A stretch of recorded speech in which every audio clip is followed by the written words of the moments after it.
Good evening, everyone. Friday, the 30th of September, end of another month. Thank you for tuning in. Tonight, tourism moves up as priority for the government, industry and the public, urged to help turn it into a major economic sector. Also, some encouraging signs of efficiency and profitability from PNG Power. And the state-of-the-art International Convention Center, an iconic structure in Port Moresby.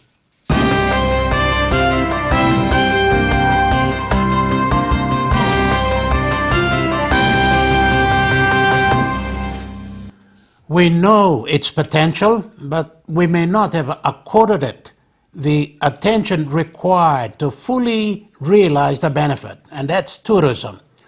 Last night, Prime Minister Peter O'Neill announced that tourism should be developed into a major economic sector, an industry that will be sustained well after the extractable resources.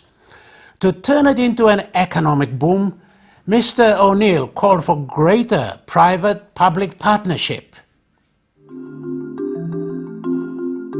It's been echoed so many times and in so many places that tourism remains an untapped mega resource. Papua New Guinea has everything, envied by many other countries.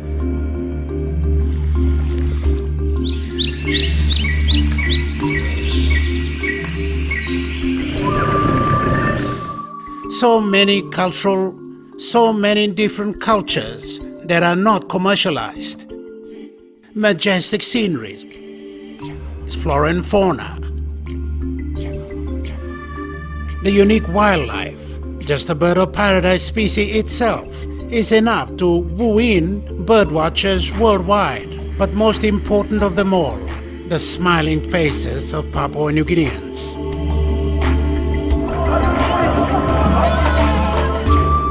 There are many other positive attributes, but over the years, we've been our own worst enemies when it comes to advancing the tourism industry.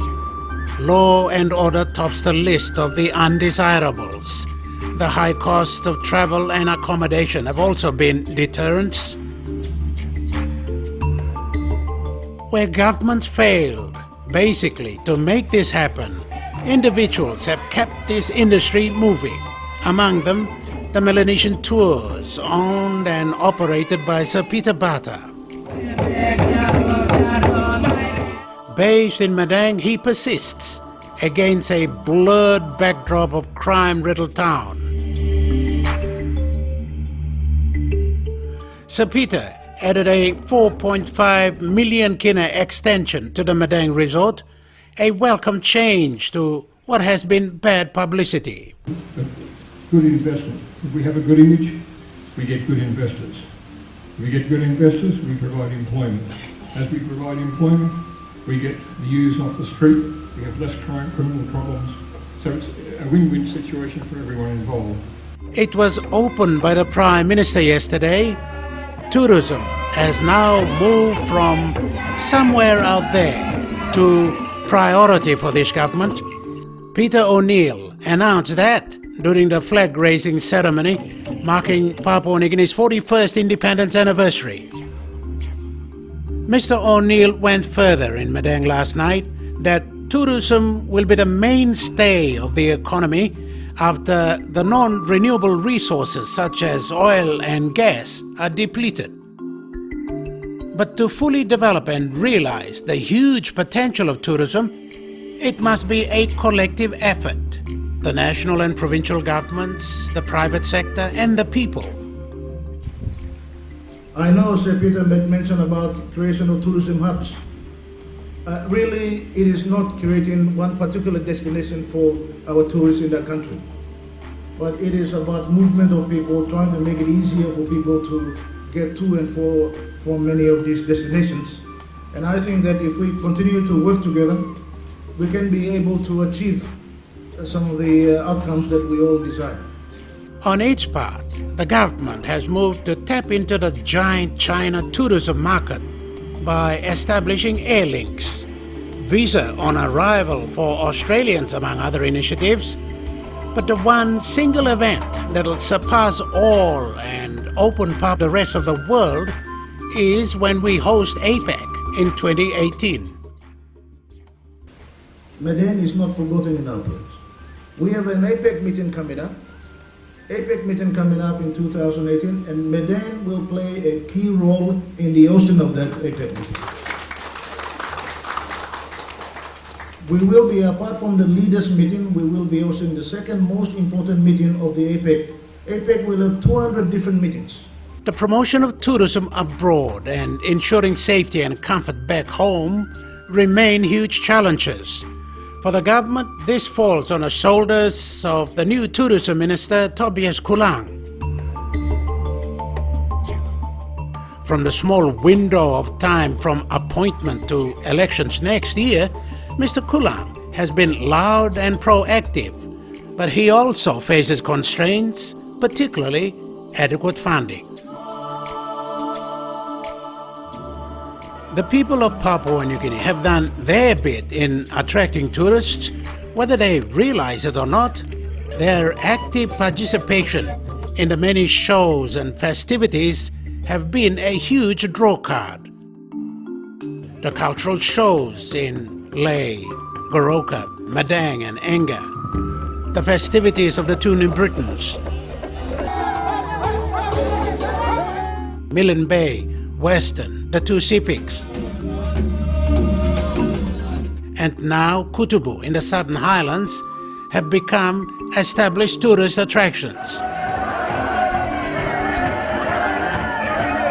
By all indications, Papua New Guinea now appears to be at the threshold of a major tourism boom. The way forward looks promising.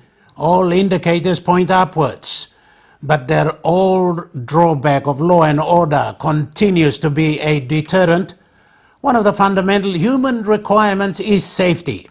Can we, in Papua New Guinea, guarantee that to our visitors? That is a big question. Another report on tourism, this time accessibility. Kevin Dayonga.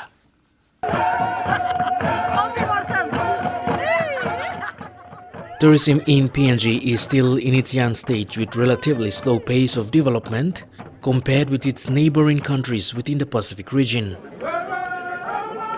It has been described as an egg yet to be hatched. For some, this sector is insignificant and incomparable with the predominant sectors that the economy of this country is leaning on. Majority are still blindfolded on the ability of tourism as an economic booster to construct a strong pillar for economic growth. In Papua New Guinea, the focus has been laid on large-scale resource projects and extractive industries like mining and petroleum that generates huge amounts of government revenue. This unfavorable scenario has been experienced by most countries with tourism as unpopular sector of economy. CEO of Tourism Promotions Authority, Jerry Agus, says the tourism industry itself revolves around the people, and providing avenues and platforms will be a learning experience for many. Our main mandate as the lead government agency responsible for tourism development is to market and promote Papua New Guinea as a desired tourist destination. Our job is to go out there and tell the world that there's a country called Papua New Guinea out there with all these tourism products and services to offer.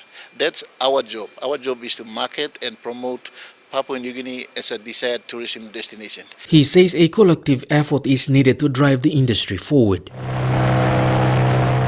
There are numerous positive developments the sector can bring about to our communities. In recent times, tourism has become a growing phenomenon with the increasing ease and decreasing expense of traveling abroad.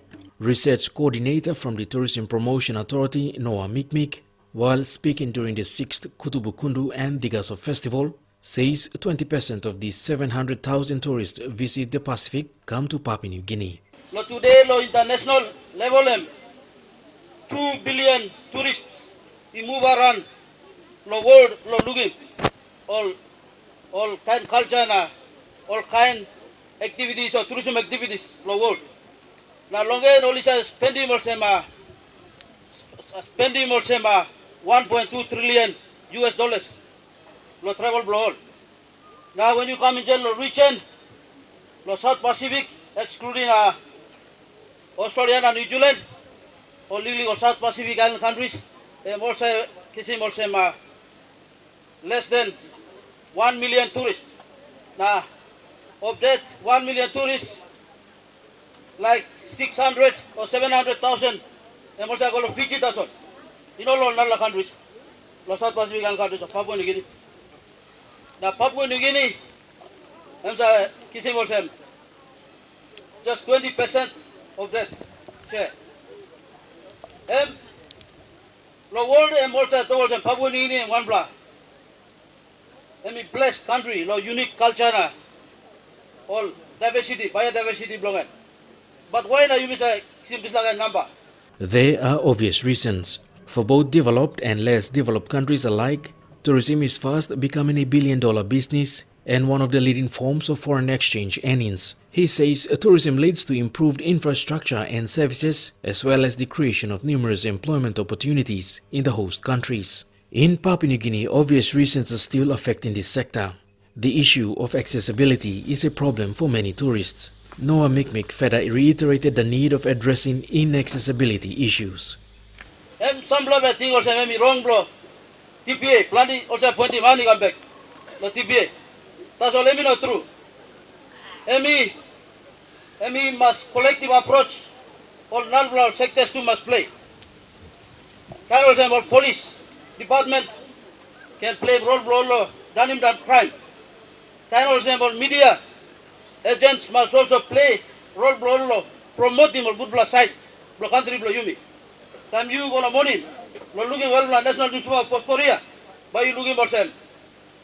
One block killing come up lap, one block rape come up lap. All get a bed, something that's only say come up lap. Headline lo newspaper yumi. Them actually done him. Done him, not threaten him. Tourist. All this are number tourist me talk outside. They evade him. Attention blow legal on lap. Some rural communities, such as those in the Kutubu region, have organized themselves to drive positive developments in this sector. They have gone about in creating products such as the Kutubu Kundu and the Gazo Festival, and others is already making a difference in their lives. The local communities saw the need to preserve and maintain their culture, especially the environment, and realizing that the environment was closely linked to their culture. In order to maintain the culture, the people had to preserve the environment because the environment is where the culture was derived from directly. Oil na gas and by finish, money and by hamgo. Now me looking money stop ya oil na gas stop na making, but passing tumbu na me bla em stop looking em good bla close to go out as all. Only looking most em good bla. Now only how much lo me bla. Non-government organizations say the platform initiated by the people and supported by different stakeholders has been well received by the communities in the impact project areas, but also highlighted shortfalls from other sectors. Minister for Tourism, Arts and Culture Tobias Kulang says tourism initiatives in Papua New Guinea may be on the way to achieving positive outcomes, but a collaborative approach is needed to drive this industry. The government is now strategizing to make Papua New Guinea become a tourism destination. PNG tonight. After the break, PNG Power and the improvements there in efficiency and profitability.